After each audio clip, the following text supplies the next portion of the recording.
उगाच स्वतःवर दोष पडून ठेवू नका.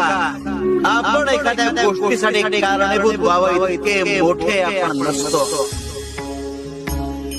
प्रत्येकाचं प्रार्थना नसतं, प्रत्येकाचे भोग असतात आणि त्याप्रमाणे सगळं होत असतं. तशीच बुद्धी होते आणि तसेच प्रसंग आकार घेत असतात. तेव्हा स्वतःला दोषी समजू नका.